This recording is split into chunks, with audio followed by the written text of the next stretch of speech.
이번에 골드만삭스의 의견이 저는 좀 귀에 좀 들리는데요. 미국에 집중되어 있는 투자를 분산시켜라. 테크 쪽에만 쏠려 있는 부분들을 테크가 아닌 부분에 대해서도 기회를 찾아봐라. 이건 통화 유통 속성 엄청나게 올리는 로직입니다. 그렇기 때문에 미국에 있던 쏠려 있던 자산이 비미국으로 가면서 한국으로 올 확률이 있다라고 생각이 되고, 그것이 최근에 연말에 일정 부분 외국인들의 매수가 살짝 있지 않나라는 게 12월 달에 들어와서 저는 느껴지고 있는데, 외사에서 제가 다니던 2010년대 근처에 알고리즘 트레이딩의 비중이 70% 정도를 차지했어요. 지금은 2025년이면 알고리즘 매매 비중 훨씬 더 올라왔기 때문에 지금은 외사에서 뭔가 나온다는 얘기들의 대부분은 다 기계들이 하는 걸 사람들이 그냥 해석한 얘기들이지 관점이지 팩트가 아닌 부분들이 대부분이라는 걸 알고 계셔야 됩니다. 그럼 이 상태에서 올해 한국의 삼성전자랑 하이닉스를 산 것은 한국을 산 게 아니라 반도체를 산 거죠.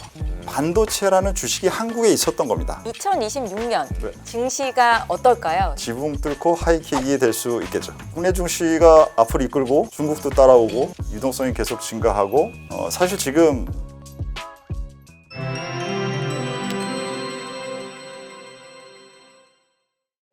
먼저 저희 오종태 대표님께 좀 여쭤보고 싶은 건, 코스피 지수가 전 세계적으로 올해 70% 상승률을 보이면서 거의 뭐 1등 성적을 거뒀잖아요. 그렇죠. 올 한 해 좀 시장을 어떻게 보셨는지 먼저 의견을 간단히 듣고 싶습니다. 올 한 해 이 정권이 바뀌면서 5천이라는 타겟 목표치가 이제 초에 나왔던 얘기를 이게 말이 되느냐 안 되느냐라는 왈가왈부가 좀 많았던 그러한 연초였는데, 그때 아마 그 이익이나 밸류에이션이나 여러 가지를 좀 합리적으로 측정을 했다라고 하면 4,000에서 4,500 사이에 어딘가를 얘기하는 그러한 타겟이 많이 있었을 거예요. 그래서 그 부분이 현실 가능성이 있었던 부분들이 지금 현실화가 어느 정도가 되느냐 마느냐라는 부분들에서 연말에 일단 됐습니다. 그래서 1단계 우리가 요즘 시장에서 많이 관심 갖고 있는 것이 우주 관련된 주식들, 맞습니다. 로켓인데, 로켓이 바로 한 번에 궤도에 올라가는 게 아니라 1단 추진체, 2단 추진체, 3단 추진체로 나눠지잖아요. 그래서 1단 추진체를 쏴서 이번에 안타까운 소식이 있었는데 시장은 안타깝지 않도록 1단계 추진을 잘 이루어낸 것 같습니다. 알겠습니다. 그리고 저 같은 경우는 이제 대표님을 이제 여기서는 처음 뵙는데 다른 방송에서 저도 개인적으로 많이 봤거든요. 보다 보면 느낀 건데, 그 시장에 존재하는 모든 것들을 좀 다 보시는 것 같더라고요. 관장을 하시는 것 같더라고요. 복잡계라고 하더라고요. 복잡계죠. 일단은 통화 정책과 관련해서도 여쭤보고 싶은 부분인데, 지금 뭐 사실 뭐 각자 도생이라는 이런 표현은 어떻게 보면 이제는 좀 진부하긴 합니다. 많이 워낙 썼으니까. 그런데 지금 시점부터 내년도까지 보면은 은행들, 중앙은행들마다 정말 이전보다 각자 도생의 움직임들이 더 커질 것 같더라고요. 그렇죠. 연준은 금리를 뭐 인하를 하고, 한국은 뭐 동결할 수도 있고, 일본은행은 인상을 할 수도 있고, 좀 이러한 현상들은 저희가 좀 어떻게 봐야 될까요? 우리 많이 이제 익숙해지셨는데 탈세계화라는 용어가 많이 이제 익숙해지셨죠. 시장 전체에. 그리고 지금 우리가 살고 있는 세계가 세계화의 시대가 아니라 탈세계화의 시대다라는 것을 이제 익숙하신데, 그게 분야별로 시점이 다를 수 있다는 생각들을 잘 안 하시는 것 같아요. 그러니까 탈세계화라는 부분에 있어서 미국과 중국의 기술 관련된 부분은 트럼프 1기, 바이든, 트럼프 2기라는 동안에 지속적으로 오래됐기 때문에, 그래 탈세계화 맞고 기술 전쟁하고 있잖아. 그거 모르는 사람이 어디 있어. 다 그렇게 생각하고 IT 분야에 있어서는 그 부분을 다 반영하고 있어요. 그리고 두 번째는 우크라이나와 러시아의 전쟁을 통해서 실질적으로 지금 전쟁과 군사력이라는 부분도 그래. 그래서 그 군사력이라는 부분에서 방산과 조선업종 같은 경우가 대표적으로 그 영향을 받고 있어. 다 알고 있어요. 근데 생각을 안 하시는 게 금리 정책의 방향과 효과라는 부분에 있어서 기존의 세계화 로직으로 해석하던 방식으로 계속 보고 계세요. 그게 지금 현재 많은 전략가들이 많은 채권판에, 전 채권판에 먼저 있었던 사람이라서 전략도 해보고 채권판도 있어 봤네요. 별걸 다 해봤네요. 그래서 그 두 쪽에 계시는 분들 중에서 자료를 보거나 유튜브를 봐도 그 얘기를 하시는 분들이 없어요. 저도 이거는 되게 처음 듣는 관점이거든요. 예전에 그 세계화 관점에서 시장을 해석했는데 이게 아니라 탈세계화 관점에서 새로운 시각으로 제시를 하는 거죠. 그렇죠. 통화 정책에 관한 탈세계화에 의해서 중앙은행과 정책 당국자들이 그 정책을 쓰는 데 있어서의 방법론이 바뀌었다라는 생각을 아무도 안 하고 계세요. 지금 현재는 이 부분이 우리 예전에도 하는 총재님께서 네. 우리가 다른 건 다 무시할 수 있지만 미국의 금리 정책은 무시할 수가 없어요라는 표현을 예전에 금통위에서 하신 적이 있어요. 그것이 바로 예전 세계화 방식의 방식입니다. 근데 지금 최근에 들어와서 페드가 지금 내부에서도 트럼프 정권과 결이 달라지면서 생각들이 다르고 그리고 그 부분의 통화 연결을 통해서 연결되는 게 금리의 서로 간의 구조나 환율의 구조나 예전과 너무나 다른데 그 너무나 다른 걸 왜 그러지 하면서 그러면서 해석하는 방식은 다 예전에 세계사에서 쓰던 미국이 이러면 저렇게 되고 이 얘기만 계속 하고 있어요. 네. 그렇기 때문에 그 부분을 탈세계화로 바뀐 상태의 통화정책 연결고리가 어떻게 달라졌는지를 해석해야 되는데 그것들을 안 하셔서 그렇게 이상한 소리들만 많이 하시는 것 같습니다. 솔직히 말해서. 그러면 저희는 만약에 미국은 금리를 내리고 그냥 흔히 말해서 가장 대표적인 사례로 일본이 금리를 올릴 때 저희가 보통은 이제 미국과 일본의 금리 차가 줄어들면서 엔화가 강세가 된다. 엔켈이 청산이 된다. 막 이런 식으로 사고 방식을 확장을 하는데 그렇죠. 이거는 저희가 그 말씀하신 그런 바뀐 관점에서 보면은 어떻게 좀 해석을 하면 좋을까요? 그게 바로 예전의 방식의 해석이고 엔켈이 청산에 대한 위험자산의 영향도 그게 옛날에 있었던 일을 동일하게 놓고 특히나 최근 몇 년 전에 네. 엔켈이 청산에 의한 시장이 한번 영향을 안 좋게 받았잖아요. 작년 여름이었죠. 예, 네. 그렇기 때문에 그거 계속되는 거잖아라고 이렇게 생각하는 부분이 그냥 습관적으로 그렇게 생각하고 로직적으로의 변동이 없기 때문에 동일한 현상이 반복된다라고 생각하시는 의견이 대부분이신 것 같아요. 근데 이제는 전보다 페드의 정책에 의한 부분과 그 부분에 의한 전염이 됐든 영향이 됐든 하는 연결고리가 과거와 일치하지 않습니다. 왜 그러냐 하면 각국의 의사결정이 다 각자 자신들의 국내적인 상황과 국내적인 재무제표에 의해서 영향을 더 받고 그리고 이 부분을 수출과 그다음에 이러한 기술기업과의 연결이 옛날처럼 통화정책에 의해서 기술기업이 잘해지거나 못해지지 않아요. 맞습니다. 그건. 그래서 지금 삼성전자가 돈을 버는데 우리나라 국내 금리 정책과 미국 페드의 금리 정책이 주는 영향이 과거에 강도가 10이었다라고 하면 지금은 1도 안 돼요.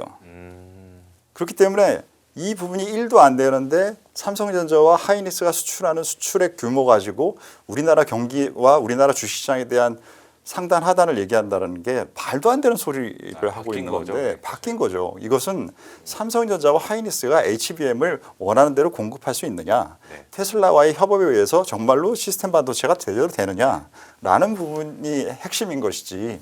그게 뭐 금리 1, 2% 움직이는 거랑 무슨 상관이 있습니까? 그러면 이게 어떻게 쉽게 보면 예전에 또 저도 전략을 보고 있지만 매크로 관점에서 많이 전략을 접근했잖아요. 중앙은행의 그렇죠. 통화 정책이나 그런 식의 이제 색깔이 옅어진다. 그렇죠. 이렇게 옅어지면 보면 되는 거죠. 영향이 줄어든 거고 네. 줄어든 데다가 미국 내부에서도 페드와 행정부와의 입장 차이 때문에 전보다 같은 쪽으로 방향이 나오는 힘의 강도조차 약해졌어요. 그래서 구조적인 변화와 입장에 대한 일관성의 약화로 인해서 떨어진 힘의 약화를 둘 다 반영해야 되는데 그걸 안 하고 옛날의 방식이 옛날에 이랬던 걸 계속 지금 많이들 이렇게 언급하시는 것 같습니다. 그러면요, 이번에 미국이 3분기 GDP를 발표했는데 정말 네. 시장이 깜짝 놀랄 만한 수치를 냈더라고요. 네. 시장의 예상치가 3.2%였는데 4%대. 네, 4.3%대가 나왔는데 이렇게 미국은 경제 성장을 이루고 있는 와중에 금리는 또 내년에도 한 2차례 정도 내린다고 하고 이런 가운데 일본과 국내는 금리를 좀 동결하거나 인상할 가능성이 있는 이런 상황에서 우리는 어떤 일이 벌어질지를 예상을 하는 것조차도 너무 옛날적인 그 시대착오적인 발상인가요, 대표님? 그것도 그 조금 전에 설명드린 거랑 약간 부분이 겹치는 부분과 아닌 부분이 있는데 네. 일단 오늘 저는 그 숫자를 보면서 이제 1% 차이가 났죠. 예상치보다. 예상치보다 1% 높아서 매우 높다라고 사람들이 얘기를 하는데 그게 매우 높은 건지 예상치가 너무 낮은 건지에 대한 생각을 해봤을까요? 저는 그 예상치의 예측 자체가 너무 기술 기업의 변화와 테크 기업의 변화, 마이크론 실적 같은 것들에 대한 변화 이런 여러 가지들을 이거를 과소평가해서 경기가 너무 지금 소비도 안 좋고 심리 지수가 안 좋아지잖아. 네. 라는 부분에 지금 양극화를 계속 얘기하면서 이 구조상의 여러 가지에 대한 종합적인 평가를 잘 못해서 예상치가 너무 낮았다라고 하면 그건 발표치가 높은 게 아니라 예상치가 낮았던 걸 수도 있잖아요. 그런 부분들을 충분히 고민했느냐라는 부분에 대해서 질문이 있고요. 네. 그렇기 때문에 채권 시장에서 페드가 다음 금리를 인하할 것인가에 대한 확률값의 변동이 매일 발생하는데 네. 오늘 그 GDP 변화가 발생하고 나서 변동폭이 5%가 안 됩니다.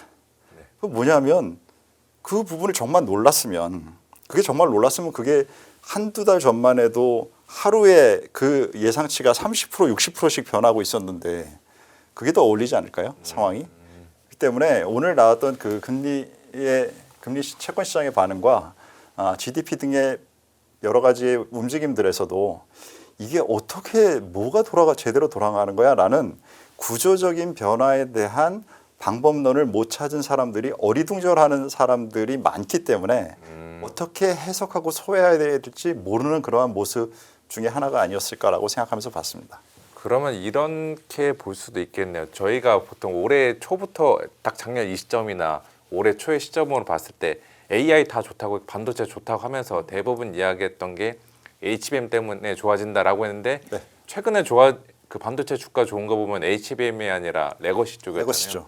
그런 식으로 저희가 좀 아직 바뀌어 가고 있는 기업들의 뭐 수익 구조나 그 국가의 산업 구조가 적응을 못 하고 있는 상태다 이렇게 보면 될까요? 그렇죠. 변화의 속도가 너무나 빠르기 때문에 이 부분을 현업에서 발생하고 있는 테크 기업들이 기술이 만들어가는 과학이 만들어가는 변화를 이거를 측정하고 평가하고 반영하는데 이 수단이 지금 알고리즘 같은 기계들이야 실시간으로 그런 것을 자기가 데이터화해서 반영하겠지만 알고리즘이 아닌 우리 인간들의 평가와 인간 투자자의 집단의 접근 방식이 아직 이거를 충분히 만들 수 있는 툴을 못 만든 상태가 지금이 아닐까 싶습니다. 그럼 이가 없으면 잇몸이라고 저희는 어떤 식으로 좀 대안적인 툴을 가져가 볼 수가 있을까요?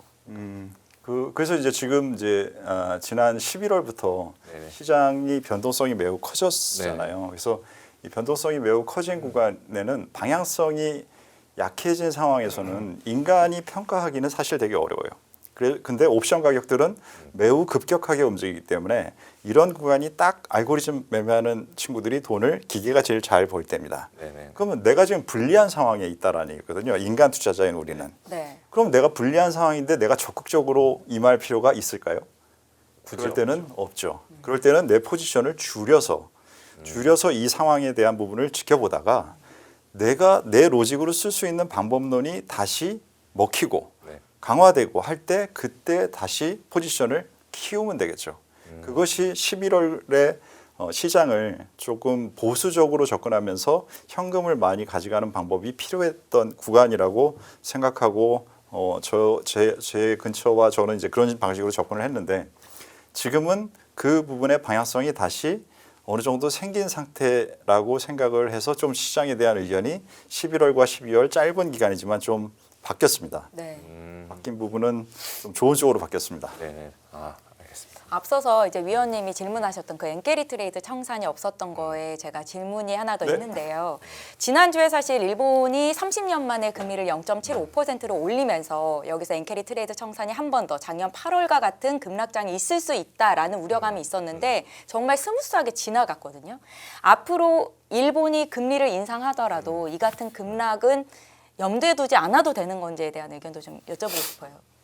그건 이제 그때 또 상황을 종합적으로 판단해야겠지만, 네. 근데 이번의 사례를 보면 지금 금리를 인상할 때 엔화도 같이 약했잖아요. 네. 네네. 그러면 이게 사실은 기존의 로직으로 봤을 때는 위험도가 커지는 상황처럼 보일 수도 있는 상황이었어요.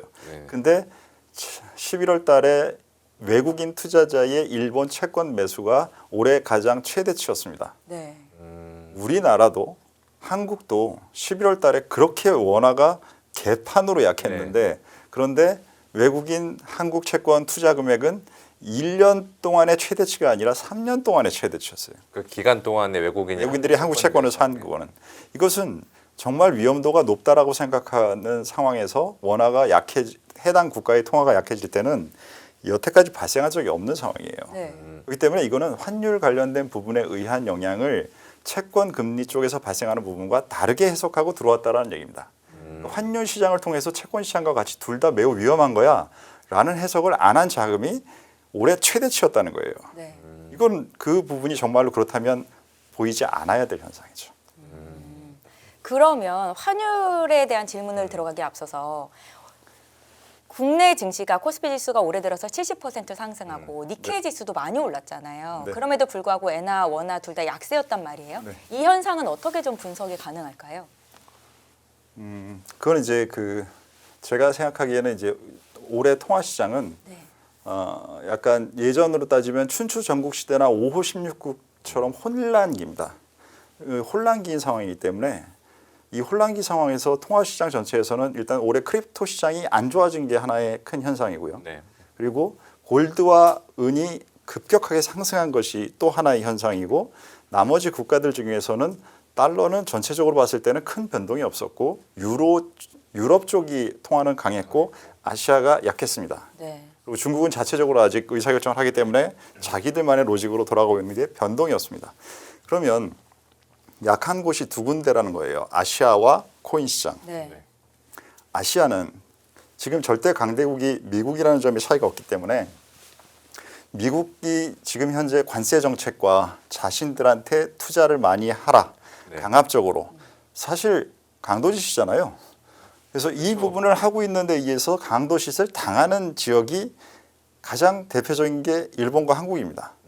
그 부분에 힘을 빼앗기는 지역의 환율 통화가 약할 수 있는 노직이 있죠. 그 부분에 영향을 크게 받는다라고 생각하고요. 그리고 이 행동 전체가 너무 정신없고 위험해라고 하는 사람들은 원자재 시장 쪽에서 금과 귀금속을 접근했을 가능성이 있는 상태에다가 게다가 원자재도 원자재 시장에서만 움직이는 자금들이 있습니다. 다른 데는 안 하고. 네. 그럼 원자재 시장 전체에서는 지금 올해 어떤 현상이 비슷하게 되냐면 주식 시장에서 올해 헤지펀드 수익률이 개판이에요. 롱숏하는 헤지펀드들이 엄청나게 수익률이 안 좋아서 걔들이 지금 10월 달에도 한번 샀다가 다시 팔고 난리 부르스를 치는데 개선이 안 되고 있어요. 네. 그럼 뭔가를 해결해야 되는 상황에서 그런 행동이 잘 안 된 케이스고 원자재 시장만 접근하는 자금에서는 원자재 시장의 가장 큰 자금은 원유 쪽에서 움직입니다. 근데 원유가 올해 투자를 하면 할수록 계속 안 좋았어요.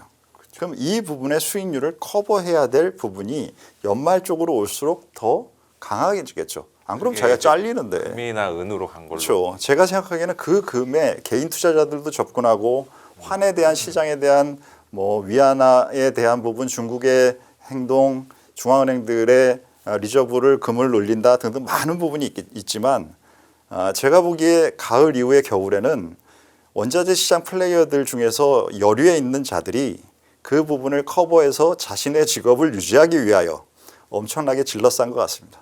뭐 현실성 있는 답변으로 저는 뭐 네. 생각을 하고 있고요. 네. 그리고 이것도 그 환율로 이어가서 좀 말씀을 드리는데 지금 오늘 같은 경우 환율이 이제 그 하루 만에 거의 뭐 30원 정도 정부의 뭐 강력 대책 같은 이런 대책을 통해서 떨어지긴 했는데 당분간 고환율이 지속될 거다라는 전망들이 여전히 우세한 것 같아요. 1,450원대 이상으로. 이런 상황 속에서 우리나라 증시, 뭐 우리나라 경제 괜찮을까요? 어떻게 보면은 지금 원화 약세, 환율, 달러원 환율 상승은 글로벌 달러화 강세가 아니라 그냥 거의 뭐 국내 전체적인 그냥 원화 약세에서 좀 기인한 성격이 크다 보니까 이러한 염려를 하고 계신 분들이 많아가지고 이 질문을 드리는 겁니다. 지난 이번 이재명 대통령님이 되신 다음에 정부의 운영 방식이나 여러 가지가 많이 노력하고 개선하고 지금은 국무회의까지도 다 이제 인터넷으로 생방송하시고 좋은 모습을 많이 보고 있는데 좀 안타까운 부분이 경제 정책이 뭐가 나오고 있는지에 대한 방향성을 잘 모르겠어요.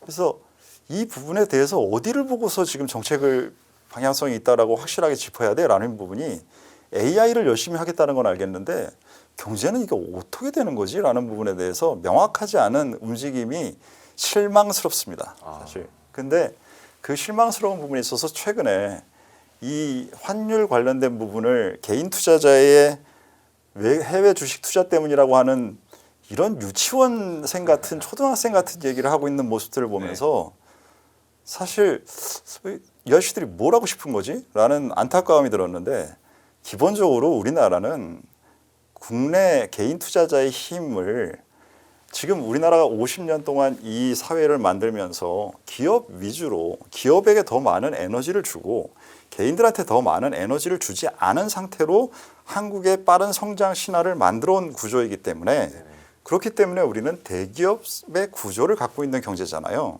그 상태에서 대기업들이 하는 행동들의 강도가 100이라고 하면 개인들이 아무리 몇 년 동안 주식 투자 해외 주식 좀 산다고 해도 그게 20% 이상을 넘어가는 힘을 만들 수 없어요.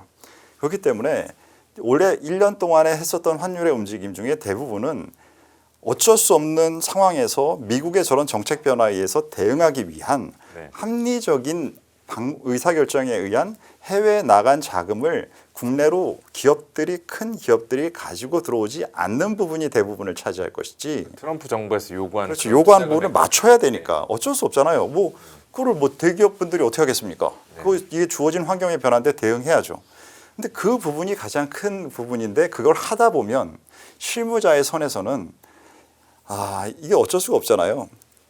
기업들도 마찬가지로 CEO가 한마디 하면 그게 상무급에서는 2마디가 되고 저 밑에서는 3마디가 하는 것처럼 1년 동안 진행이 되면서 그 활동이 의도했던 것보다도 더 강해져 있을 수도 있을 것 같아요.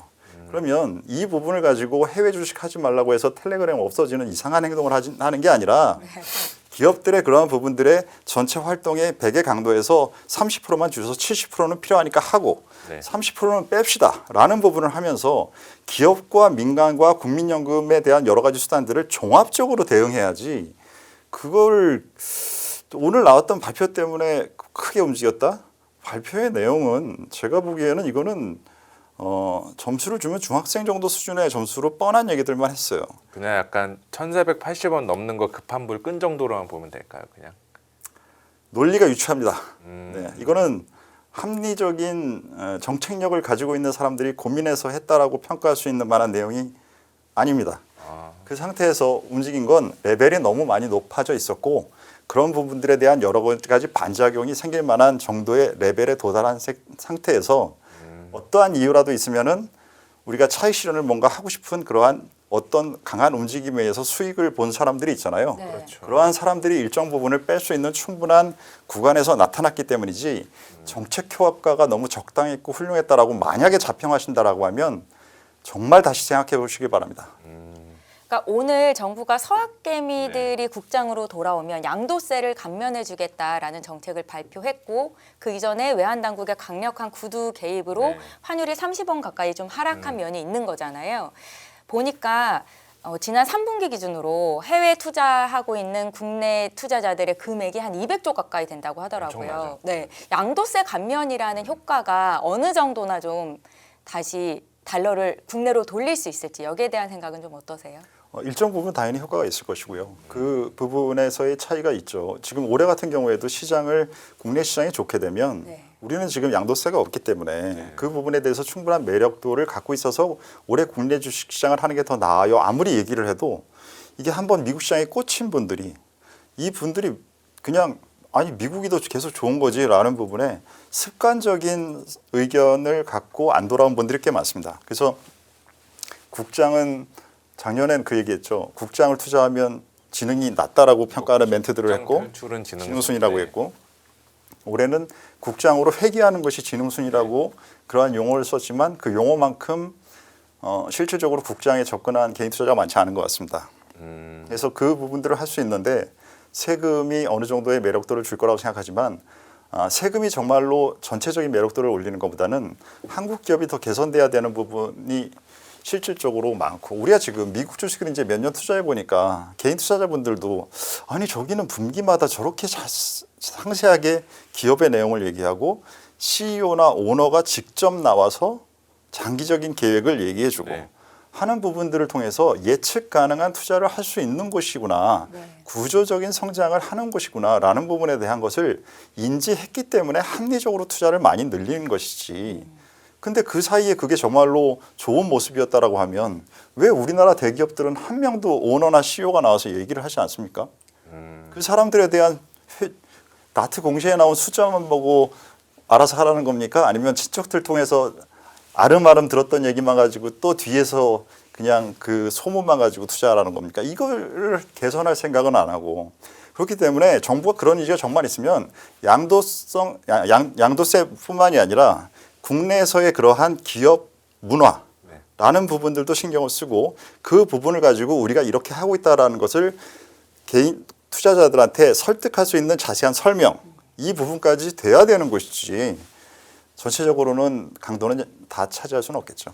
그 부분이. 그러니까 주주에 대해서 미국은 훨씬 더 친화적이고 투명하니까 시장에서도 그 흔히 말해서 자본 요구 수익률, 자본 비용을 좀 낮게 가져갈 수 있는 거고 우리나라는 아직 그게 부족하니까 시장에서는 한국에 대해서 좀 자본 비용을 높게 부여하는 이런 식으로 해석할 수 있겠네요. 그렇죠. 그 부분이 있고 그다음에 이제 그 우리나라 대기업의 오너분들은 아직도 여전히 오너 중심 구조잖아요. 네. 이제 인지하셔야 됩니다. 여러분한테 그 거래소나 코스닥 시장을 통해서 이상한 행동과 유상증자 등등을 통해서 돈 쫙쫙 개인 투자자 빼먹던 거 그거는 이제 할 수 있는 정도가 경쟁 상대가 해외 주요 기업들이라는 데가 생겼기 때문에 여러분들한테 그렇게 옛날처럼 바보처럼 투자 안 하고 해외 투자할 수 있고요. 그리고 그러한 부분을 충분히 평가할 수 있는 많은 정보와 지식을 구할 수 있는 채널들이 많이 생겼기 때문에 그렇게 호락호락 당하는 바보 같은 개인 투자자들이 아니라는 것을 빨리 인지하시고 본인들의 계획, 본인들의 능력을 공개적으로 명확하게 밝히셔야 그래야 정부에서 불려가서 왜 같이 회의들 많이 하시잖아요. 네. 대기업들과 정부와 회의할 때 우리한테 돈 안 투자합니다. 그렇게 당당하게 얘기할 수 없을 겁니다. 왜냐하면 이런 목소리들이 계속적으로 일회성이 아니라 여러분들한테 노출될 거기 때문입니다. 어떻게 보면 우리나라도 그 변화의 물결들은 일어날 수 있다라고 기대는 해봐도 좋겠네요. 말씀하신 대로라면은. 최근에도 우리가 쿠팡 사태를 지금 겪고 네. 있잖아요. 네네. 이게 지금 말도 안 되는 짓거리를 하니까 이런 부분에 대한 제대로 된 목소리가 민간에서도 나오고 정부에서까지도 나오잖아요. 네네. 이제는 저러한 행동들의 구태의연한 기업들의 태도에 대해서 민간에서도 정부에서도 조치가 나올 겁니다.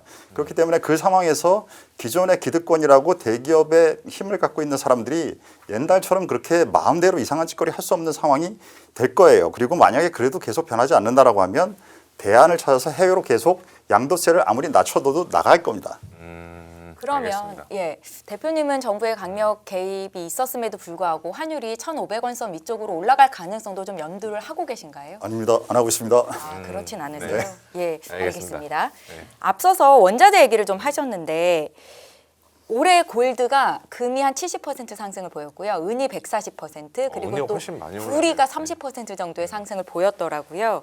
이 같은 근데 증시도 오르고 안전자산이라고 불리는 금도 오르고 이 같은 현상이 좀 이례적인 거 아니에요, 대표님? 맞습니다. 예, 이게 언제까지 좀 이런 상황이 지속될까요? 그러니까 금과 안전자산이 동시에 올라갈 수 있는 로직은 딱 하나가 있습니다. 네. 뭘까요? 금과 안전자산이 동시에 올라가려면 유동성이 커져야 됩니다. 그럼 유동성이 커진 유동성이 안전자산으로도 가고 위험자산으로도 네. 둘 다 갈 수 있는 상황이 되겠죠. 지금 현재 올해 글로벌 전체 M2는 매우 빠른 속도로 계속 증가하고 있습니다. 그리고 그 부분에 중국에서의 자금의 증가가 많은 부분을 차지하고 있는데 2026년이라고 해도 그 부분이 달라질 것 같지 않습니다. 그러면 유동성의 공급이 지속되는 게임이 이번 트럼프 2기 정부가 들어오고 나서 이상한 관세 정책과 기술 정책의 지속이라는 분쟁이 지속되는 과정에서 모든 국가들이 지금 현재 통화를 엄격하게 관리하는 것에 대한 효용을 못 느끼고 있어요. 그래서 모든 국가들이 지금 현재의 상황을 대응할 수 있는 방법은 통화정책 측면에서는 완화다라는 의사결정을 전부 하고 있고 그 결정에서 마지막으로 들어오고 있는 중국의 강도가 사이즈가 크면서 강해지고 있는 상태로 2025년 하반기를 맞이하고 이것이 26년대도 변동이 없다라고 하면 전체 유동성 시장의 증가라는 부분들을 모든 시장에서 자기한테 유리하게 활용하려고 하는 모습에 그 부분이 나타나지 않았나 싶습니다. 뭐 유동성 증가율은 내년에 소폭 둔화되더라도 들어오는 총량 자체는 올해보다 늘어날 수 있다. 총량 이제 에컨 이제 M1일 경우에는 지금 네. 말씀하셨던 그 설명이 더 적절할 것 같고 이게 이제 한번 돌기 시작하면 네. M2부터는 이제 통화 유통 속도라는 것이 같이 네. 돌아가기 때문에 지금의 현재 상황에서 내년 연초에 요번에 골드만삭스의 의견이 저는 좀 귀에 좀 들리는데요. 네네. 그러니까 미국에 집중되어 있는 투자를 분산시켜라. 네. 그리고 테크 쪽에만 쏠려 있는 부분들을 테크가 아닌 부분에 대해서도 기회를 찾아봐라라는 네. 의견이 최근 골드만삭스의 의견인데 이건 통화 유통 속도 엄청나게 올리는 로직입니다. 아, 그리고 그 로직이 설득력이 없지 않아요. 그리고 그렇기 때문에 미국에 쏠려 있던 자산이 비미국으로 가면서 한국으로 올 확률이 있다라고 생각이 되고 그것이 최근에 연말에 일정 부분을 먼저 선 집행하는 외국인들의 매수가 살짝 있지 않나라는 게 12월 달에 들어와서 저는 느껴지고 있는데 그러한 부분들이 된다라면 M2는 더 올라가죠.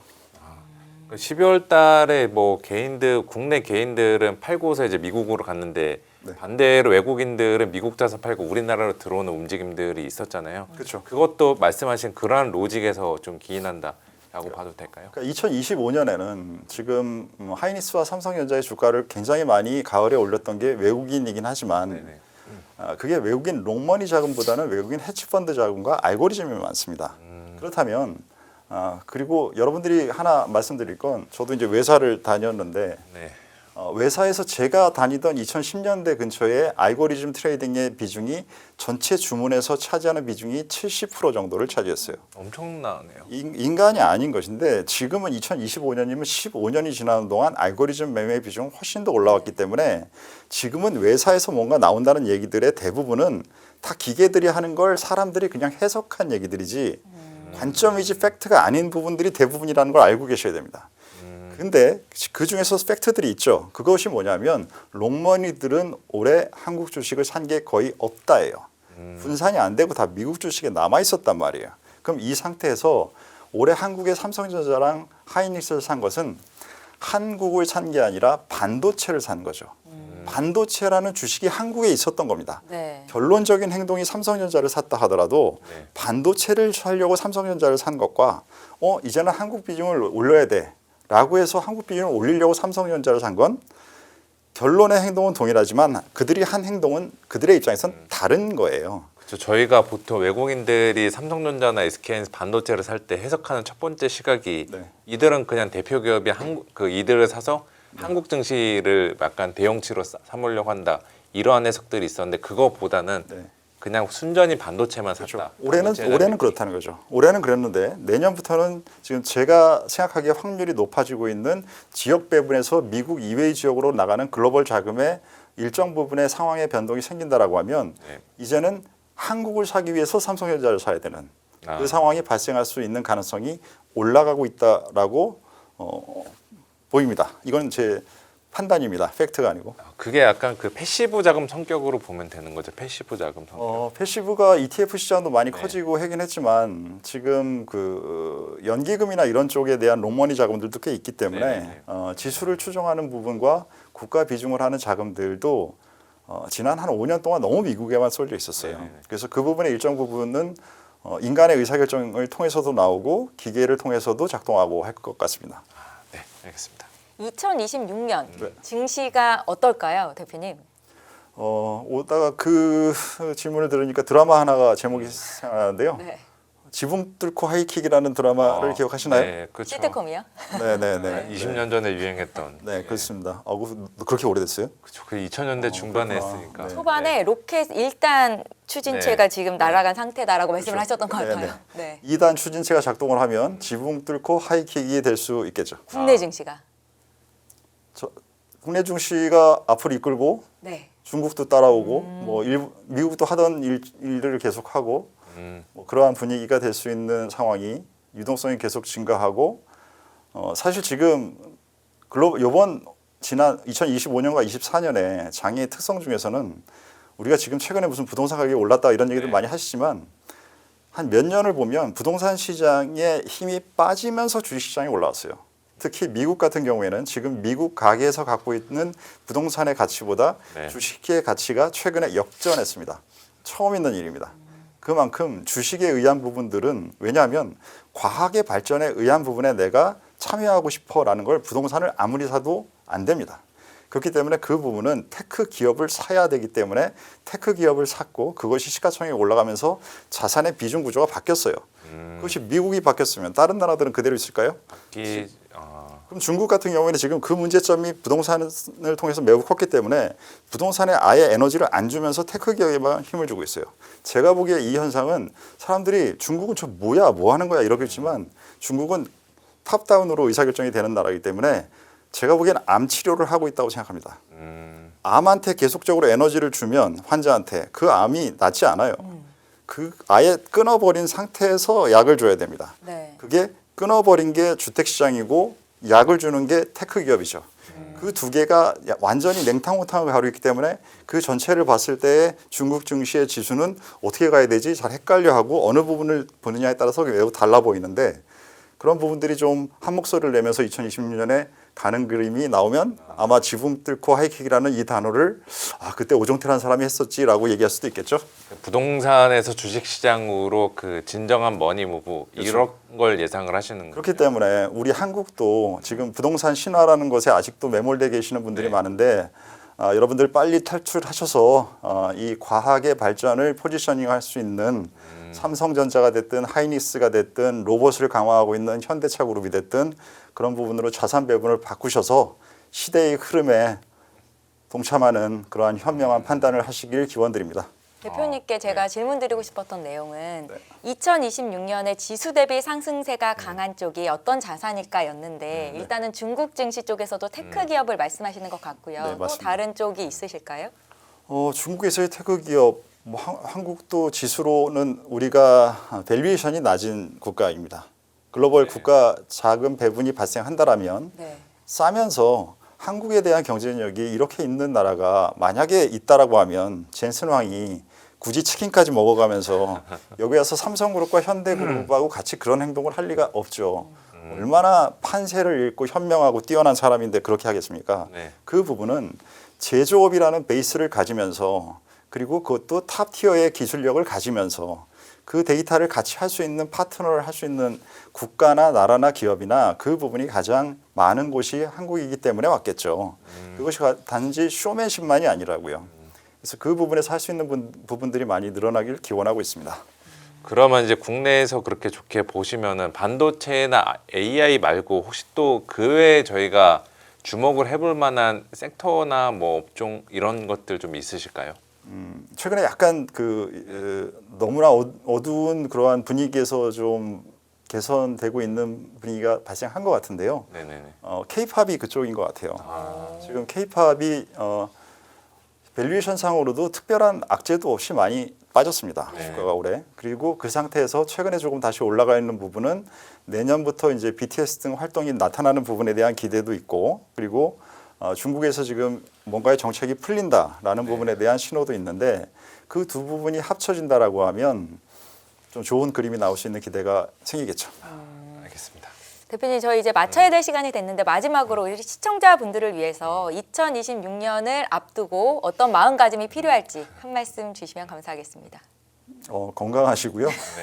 네, 가장 중요하죠. 네, 건강 많이 챙기시고 연말인데 그리고 올해를 지나면서 시장에 대해서 연초에도 한번 많이 2월 달부터 4월 달에 고생을 하셨고 네네. 11월 달부터는 변동성 때문에 고생도 많이 하셨는데 그래서 이게 뭐 이상 지수는 나쁘지 않았는데 왜 이렇게 이렇게 좋은 사람은 많지 않지?라는 느낌을 가진 한 해셨을 겁니다. 네, 맞아요. 근데 이 부분 동안에 분명히 많은 경험을 통해서 쌓인 게 있는데 그 부분이 뭔지 복기를 많이 하셔서 지난 과정을 그냥 넘겨버리고 내년에 더 잘 되기만 바라지 마시고 올해 내가 정말로 경험하고 배운 건 무엇인가 네. 라는 것을 잘 익히시면 좋을 것 같습니다.